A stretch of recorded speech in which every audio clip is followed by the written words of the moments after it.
Hi. Hi guys, Ginger and I here. Uh, Potentially we've got more people joining us, um, but we'll wait and see what happens with that. Um, Life gets busy, doesn't it?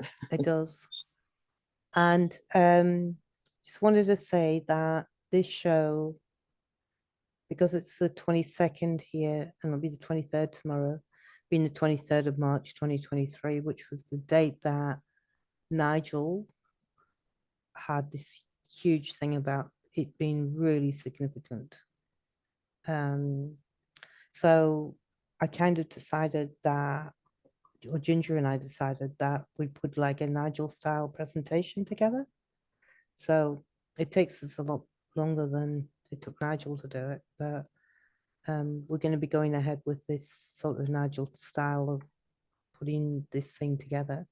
But just before we start, also wanted to say that because it's the equinox and Ginger and I just had a conversation about equinox, and I was saying it's weird, but there's a difference between the equinox and the solstice. And the reason that I can remember that March and September are the equinoxes is because of the equal amounts of day and night in the day. And then the other two, the summer and the winter, are called solstice. So we're right on the equinox, which is significant. So do you want to say anything, Ginger? Well, what I find is interesting, like you were saying, Nigel identified the 23rd as a very potent day. And looking at the chart for the day that I would normally do, I can see that there's three threes, three twos, and the numbers add up to 15. And one and five is six, which is the number of the 15th card in the tarot is the devil, and six is the lovers. So they're very much connected. They're almost like a night and day image of one another. It's the couple in the best case scenario, worst case scenario, higher energy, lower energy.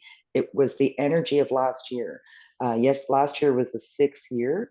And so just to give you an idea what the energy of the day is, and it's asking us to really let go of our devices and take some deep breaths, really great care of ourselves. There's four voids in the chart today, which tells me that there is some challenging energy overall on this equinox.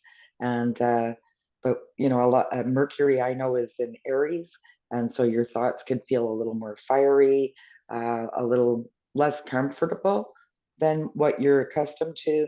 Those kinds of changes are happening also. There's a lot of planets in Aries, and Aries is ruled by Mars. Mars is obviously a planet of action. And so here we go. I'll leave Yeah. it with you, Kim. All right, I'm going to start the presentation. So Merkaba, um, Merkaba also spelled Merkaba with the H on the end, comes from the Hebrew word meaning chariot or vehicle.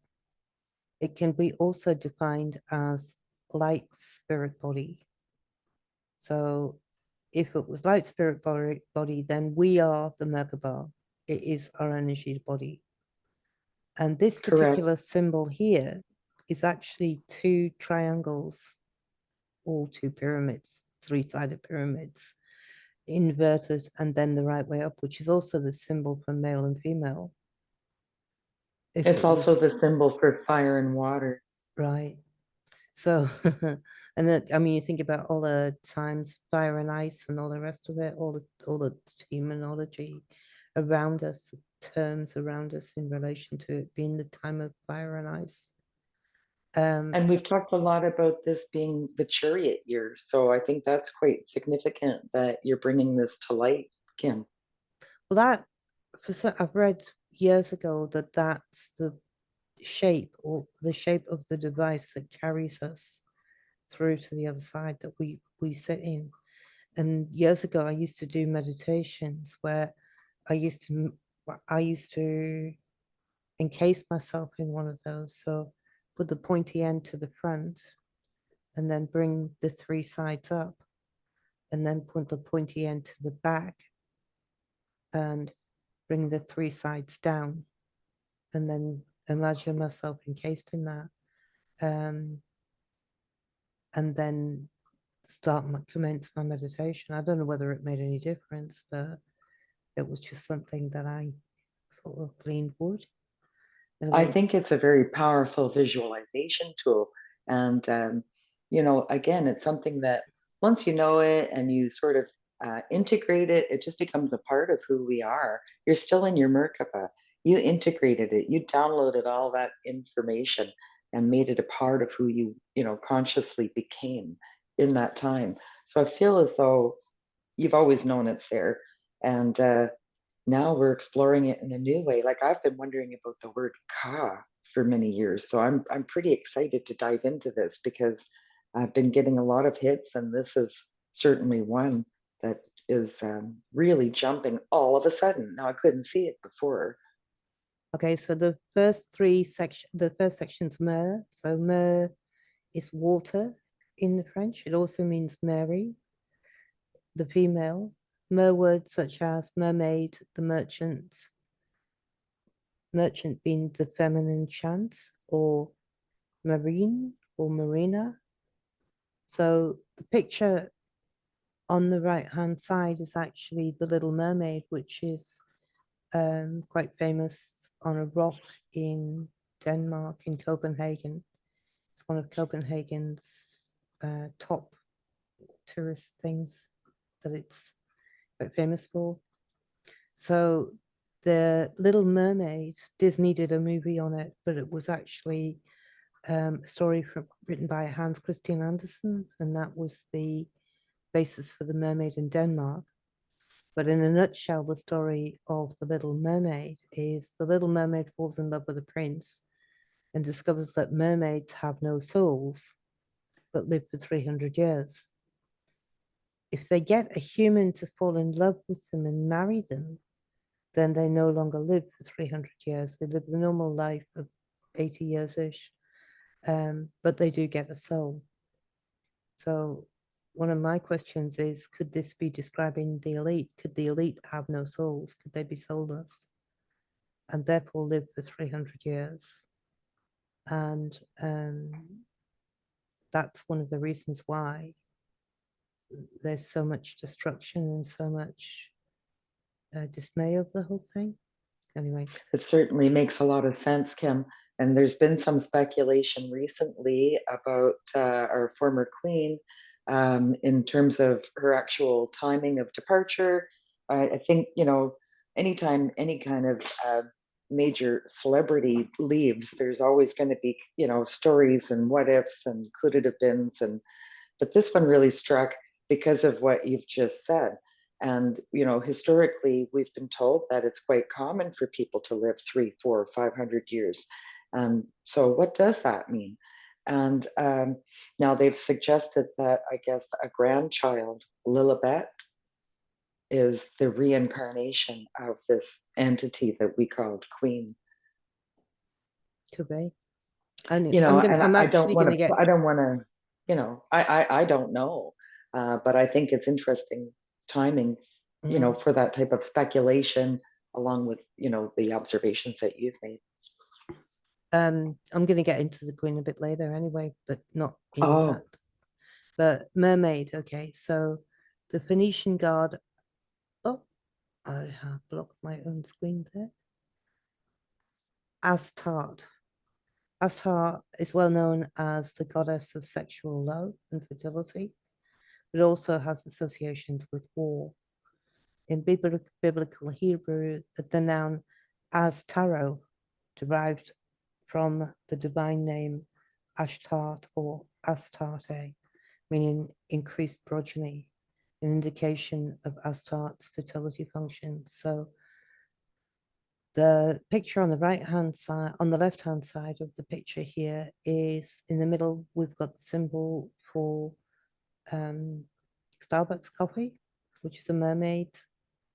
And what the picture says is, why would you use this symbol for a coffee shop unless it's actually a symbol for global corporation rulers of the sea? So you got Phoenician god, Astarte, and then the other one on the right hand side. In Um, my area, it wasn't hard in the last few years when things were forced to close. It wasn't hard to figure out who the rulers were because their industries were open, mm, and this was one of them. mm, And yeah, and we just line up for it, mm, blindly line up for it. They say in plain mm. sight, and there it is. To say that these entities don't exist any longer is outrageous. Well, the other And thing is that I was reading somewhere the other day that Starbucks no longer takes cash. They've gone not a cashless. surprise because they want us to be at their mercy digitally. Mm. Anyway, that was mermaid stuff. So then we go on to car. So car KA, the vessel, the car, bar, Allah of God, the car of God, the Mhm. car as in the vehicle. Oxford Dictionary, in ancient Egypt, the supposed spiritual part of an individual human being or God, which survived, in brackets, with the soul after death and could reside in a statue of the person. And then the Yeah, picture on the right hand side is the car called the car, KA.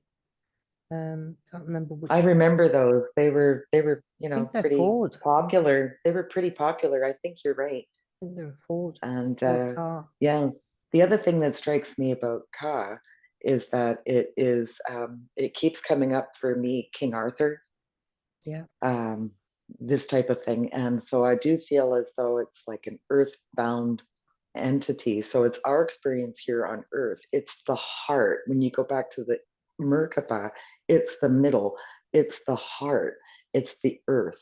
And so this is a materialistic um, aspect of the spirit. Yeah. This is where spirit becomes matter. Hmm. I mean, I've often in a dream state, if I dream of being in the car and I wake up and I remember the dream, I often think of the car as being the it's like a housing for the soul. So if somebody else is driving the car, it might be a warning for me that somebody else is influencing my soul too much. Mm. Depending on who it is that's driving the car. Or sometimes I'm in a bus and there's somebody driving the bus, which again, I don't really like the idea of somebody else driving my bus, but sometimes we are not meant to actually be in control of any bit, I don't think. And maybe that's another message that's coming through is let somebody else take the wheel. Let somebody It's else take the interesting that responsibility. you say that because anxiety used to take the wheel for me, and I would drive very fast. And I learned how to take deep breaths and calm my energy body, and learn so much over the years, and try to share what you learn. And I discovered that there's many others like me. And so when I, just speak shamelessly about my experiences, and but what I have really, I think the most powerful thing that I've learned behind the wheel is to, calm yourself. First of all, your mind is powerful. And to say the words, I am present. When I say I am present, it's like an immediate shift. And Mm, I know spirit has the wheel. mm, I know it's no longer that anxious, jittery, oh, what time is it? All of that kind of nonsense. yeah. And I, I, I just allow myself to sink into that moment. I am where I am and I'm going to get to where I have to go. I am present and it completely shifts my body's energy. Sometimes if I mean, I haven't done this for years because I haven't had that level of anxiety for years, but if Oh, I get really, really, really, really, really agitated, what I do is I get in my car, I put the radio on full blast, then I drive around shouting, car, car, car, yeah. car, as loud as I can. And it comes from like the solar plexus area. You should hear me do it. It's really, really loud. I'm going to do this, Kim. We'll be a couple of crows on either side of the and either side of the world. then We looked up, Ginger and I looked up because we were talking about crows and the sound car. And then we looked up this video to try and get the sound of the bird, but there was this guy mimicking it. And he's mimicking this, but he's really good at it. With Addison Stitches, you know. It You was do a quite funny. YouTube video on shouting car. Anyway, There was a thing years ago. There's a dollar store in Ontario, and I used to be in their Facebook group. And there was a number of people, like hundreds of thousands of people in this province at least, that would play this game, the Ka game. And they would let it be known, I'm in that group when they went into the store if they were feeling, comfortable. And they'd wait to hear if anybody else was, present from the group. It was kind of a fun thing to witness. so I actually nicked this drawing from a friend of mine's website that I've linked his video below because I just thought it was a really good depiction of car. So that's Esoteric Gardener, Gregor. And in here he made a number of depictions of the hands like this, depicting them as the positive and then the negative. And also he's an electrician, so he sees everything through the electrical concept. But anyway, I've linked his video below. It I've looks like linked the it Ark of the before. Covenant. Ark of the Covenant I'm seeing right now. Wow. The Ark of the electricity, the Mm, Ark. hmm And it is our Ark, isn't it? Well, I mean, I've always had this thing about Arc being like the Arc de Triomphe and being like people going into charge for the battle, and that they used to walk under the Arc. And then you think about charge and discharge going into the army and charging. And I think Yes, that they lived in a period of time because of the chainmail, they were actually wearing Faraday suits, and that they didn't go into charge. They actually went through the tower and got charged up and then went correct. into battle as electromagnetic devices, wearing their Faraday machines, Faraday cages, and then they came out of the battle, away from the battle, walked through the Arc de Triomphe and discharged. And that's why you get charge and discharge in the army terms in relation to charging into battle. But it's all got mixed up. It's all got very mixed up. So anyway, Well, it sure has. We've really tampered with it, but I think that makes a good amount of sense because the arcs still remain. They're very powerful structures. yes, I know. So it represents the process of perception of life force or spirit power that lived within the body of a person and survived death. Ka, consort or a ghost, material spirit born with man, is made of light material, is not seen such as air, and can be the form of its owner. Ka joined the body until Ba returned, and together they helped the person come back to life. So that was an Mm. Egyptian symbol that he depicted in the It, book there. if I So if I may be so bold, it makes me wonder about the last rites, and I think mentally we can undo all harm. So I've already done that in my mind, and just lifted the spirits of the people that may have, come across dark energies, and they're passing over. Just imagine them going to where there is comfort and ease for their soul. so the Ba, now in Egyptian religion, an aspect of the soul represented as the human-headed bird. Ba, B-A, could be also Ba black sheep.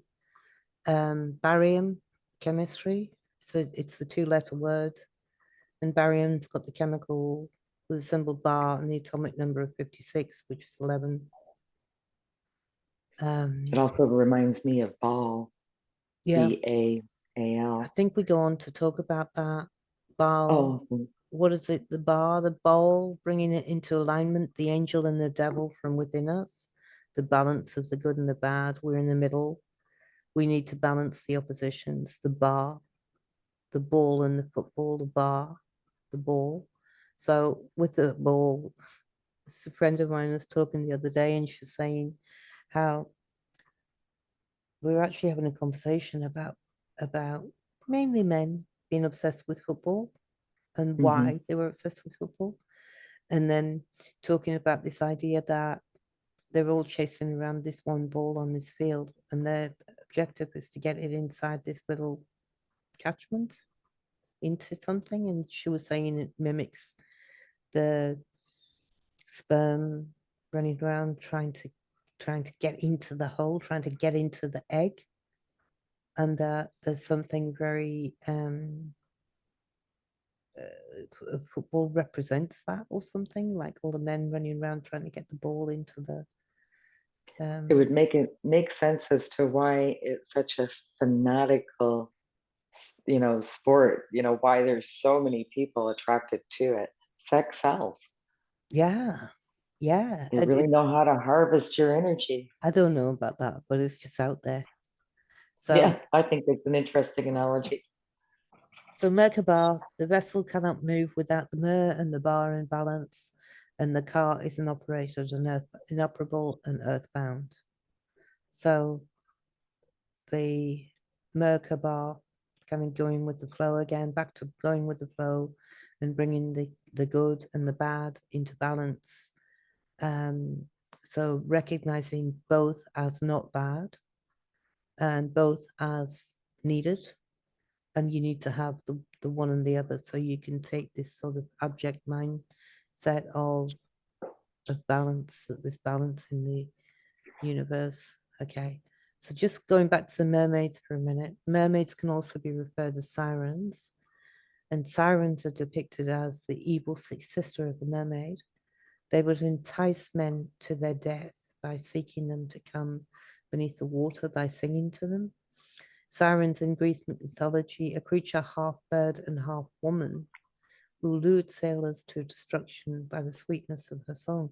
It's interesting they've got half bird there because it's actually sort of half fish. Hmm. There's It also is a interesting. mini series named Siren, but I don't know anything about it. I watched it for about a minute and I thought, oh, this is just too weird. I can't watch this. So siren also means warning, alarm. Do we heed the warning? Do we go into the emotion and get lost at sea? Or do we fall into the emotional waters and be dead at sea? All connected to the maritime, admire, maritime, admire. Narcissistic sirens luring fishermen to take their souls. Going back to the Little Mermaid and the story of Hans Christian Andersen's told about the luring the prince to gain the soul. And let's Warning, not forget about Starbucks. yeah. So we are in a ship, a kinship, like-minded, the same people. We are kin in the kindergarten, and we're creating a reality with our kinship, like-minded, the wave of thought, the same stream of thought, all water words. Then MER KA BA Advance was one of Stephen J.D. Beatty's recent videos that he put up a month ago. So I've given Yeah. you a link to that note below. I talked about it on a previous show, but I didn't go into any detail because the subject itself is that the video is very, very good, but he goes into a lot of subjects without any it's just from subject to subject to subject. So what we're going to do here is what we're going to do is take a few of the things that he said and talk about them a little more. So what he talks about in that MER KA BA video is that Balmoral Castle is the main residence for the British royalty. That Balmoral could also be Balmoral, he said, and that it's directly below us. It's directly below the constellation of Cepheus, where the gateway for souls to pass through, which is one of the reasons why they take the royals to Balmoral Castle when they're going to die or when they're going to pass over. They generally pass over at Balmoral Castle. And he says Stephen says it's because of the gateway for them to pass through is directly above the castle. So the house of Cephas, ancient, dim northern constellation, mid-15th century. Cephi, Yes, from the Latin Cephas, from Greek Capus, name of the mythical king of Ethiopia, husband of Cassiopeia and father of Andromeda. And that's what the constellation looks like. It looks like a little house with two legs. Cepheus, so this again is what Stephen Beatty was talking about. Cepheus, the king constellation, all about resurrection. Cepheus at the pearly gates. It's the canopy of the tree of the brain. He was talking about the brain, the tree being the whole of the UK and the brain being Scotland part. And then he was talking about the roads around that area are called trunk roads, the A77. So it's actually not entirely true that the roads around that area are called trunk roads, because all side roads in the UK are called trunk roads.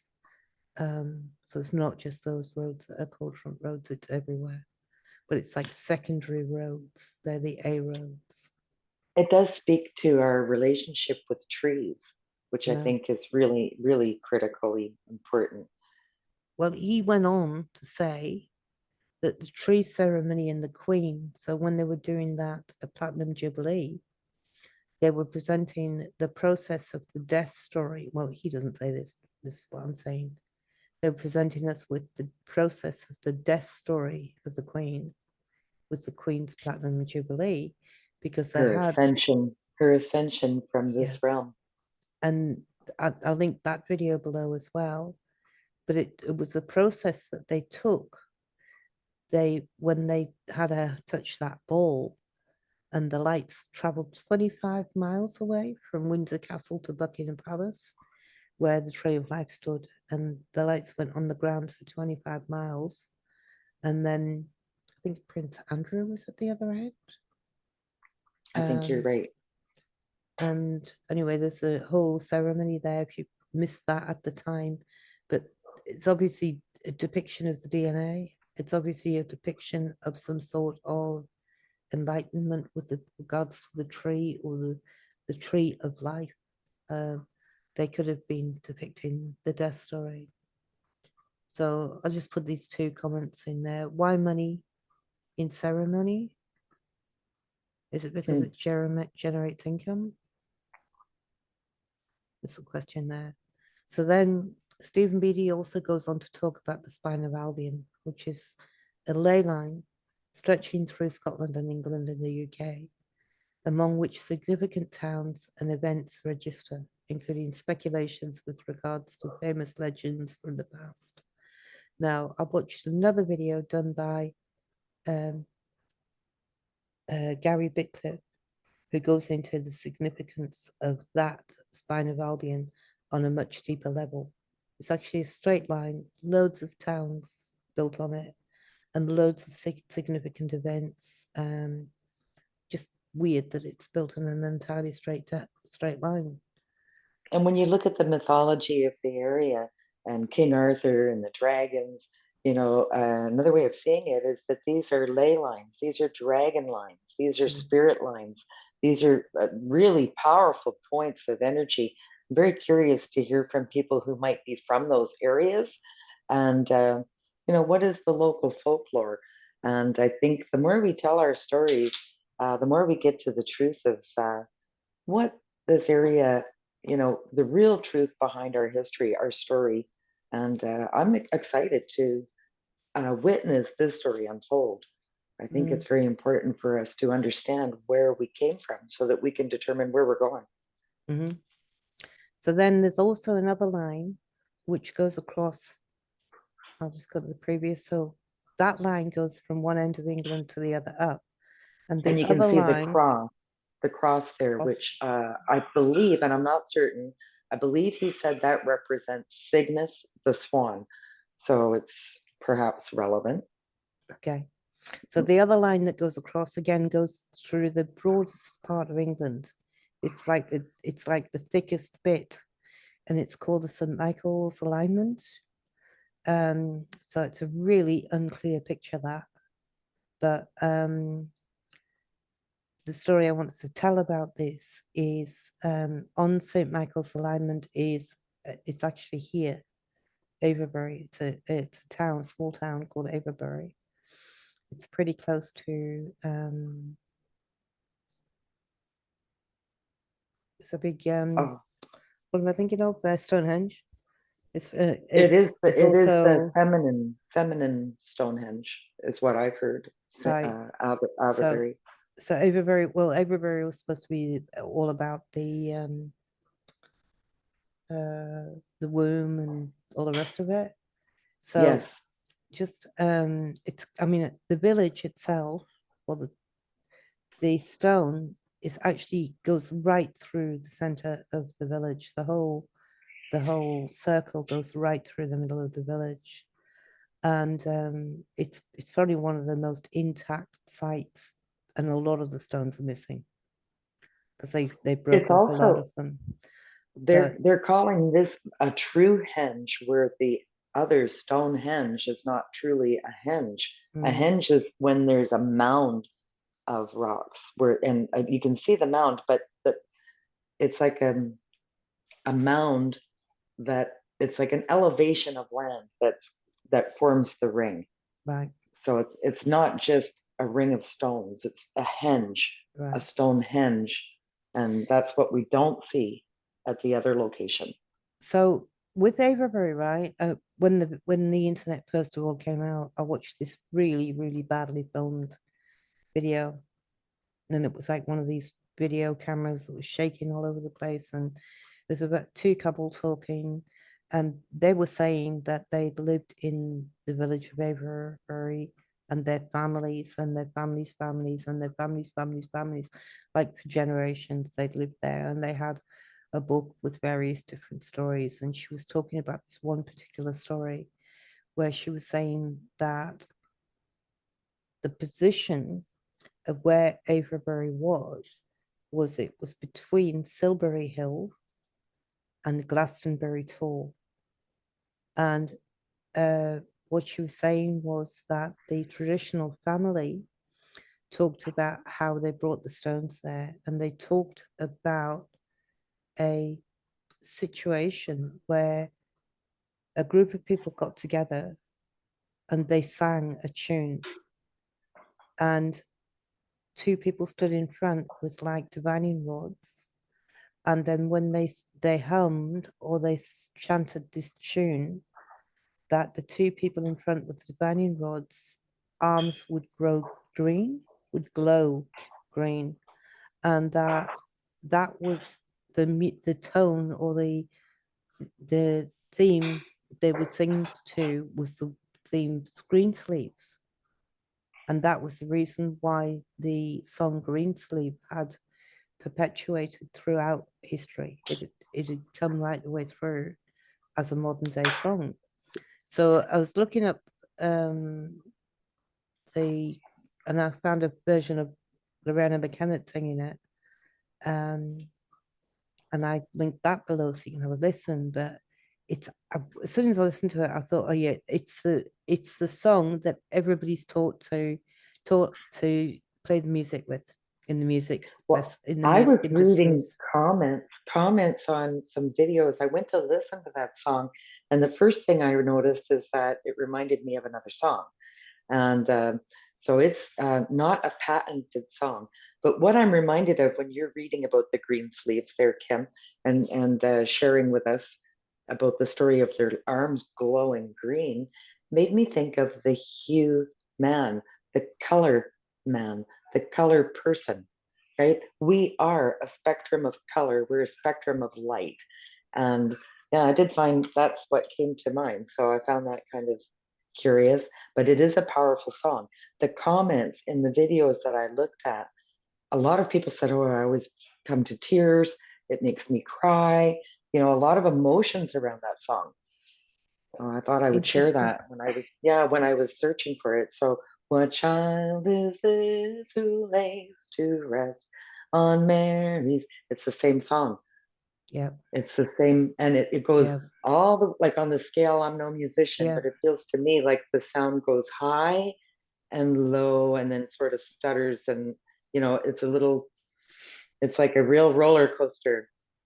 Well, this video was talking about how Glastonbury Tor and Tilbury Hill made like a triangulation, and it was something to do with the wave of the way that they sung, Mhm. capturing the energy and being able to move the rocks into position. But it was also talking about it being a place of fertility that the Druids used as um, I guess, a fertility worship place or a place of gathering.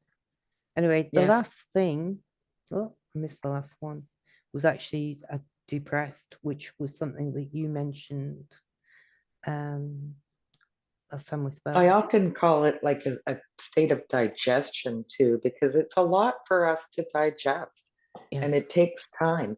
And the spirit gets to a point where you're done and you're going to go into a deep rest now while you digest. And it's a part of who we are. It's not something to fight or medicate. It's something that our society does not allow for. And it's a safety mechanism, if you will. It's like your computer going into a slower state of being. It's that kind of thing. We have to be in a deep rest. It's not necessary to medicate it, in my opinion. I think it's just important to rest and explore what it is the spirit's trying to communicate, because we are, if especially if we're not tuned to, those higher messages that come to us, and also if we receive new information, like an experience that can really topple our emotions Yeah. or shake our foundation or our beliefs. It's Yeah. important to give ourselves time to digest on a regular basis, I, so that we don't get to a point where it's too heavy. I'm going to say something that maybe I shouldn't say, but one of the Yeah, things we're I good at used to that. get, I used to get depressed a lot, a hell of a lot. Um, and I don't anymore. And the No. reason that I don't get depressed anymore is because I see it self-pity, and therefore I can see absolutely nothing to be gained from the state of mind. Because the only person I'm hurting is myself. Yes. And I'm not achieving anything by being in self-pity. And as soon as I was able to identify it as self-pity, I didn't do it anymore. It's really weird. But It is a lot of self-pity. It's holding on to an energy of pain and sorrow and, embracing that opposed to embracing gratitude. You know, we have so much to be grateful for. We have abundance. We're just not always tuned to that station. And it's important for us to create those habits, I think, throughout our lives, throughout our days, mm, and just bring awareness to what it is we need to, thank you, water, help me wash this off. I mm, can't control it. I didn't cause it. I can't change it. I have to let it go. Help me, water. Thank you, water. You know, ask for that kind of support. Visualize the water literally taking all of the energy that you cannot control, you did not cause, and you cannot change with it. It's mm, gone now. And then tell yourself those powerful stories. It's gone now. Out of my control. It's gone now. mm, But, it's through repetition. It sounds like absolute BS until you actually build that muscle and create that other scenario of, say, for example, gratitude, mm, or just shifting your frequency, shifting your station to something a little more pleasing. Puppies and babies, we talked about that before. yeah. But yeah, there's a lot that we unpacked with the that was a great presentation, Kim. You did a wonderful job of bringing so much important information to our attention. I really want to thank you for taking the lead always, and allowing me to be a part of this. It's a pleasure to sit here and watch the story unfold. Thank you. And you're wonderful at what A you lot do. of it I So got from Nigel. A lot of it, I mean, the style that I got from Nigel. I never did video. I never did presentations like that. He taught me a lot about that style. It's a little bit more. It takes more time to prepare it, but I also did it that way. A couple of the subscribers had said that they, when are you going to do a video like that? I'm not sure quite like Nigel would have presented it, but it's along those lines. So I'm going to cut it off there because the people who were going to maybe join us and maybe going to join us later, and then if they do, I'll make another video and I'll do another. So I'm going to say bye bye for now, ta-ta for now, and Uh, thank you very much. I really appreciate your input as well, Ginger. I really appreciate you doing these with me because it's nice. It's nice, and we've got a lot to say. It's good. We have a lot to share, and it's there for us to discover. So it's been a lot of fun, and I look forward to the next one. All right. See ya. Bye. All the best. Bye.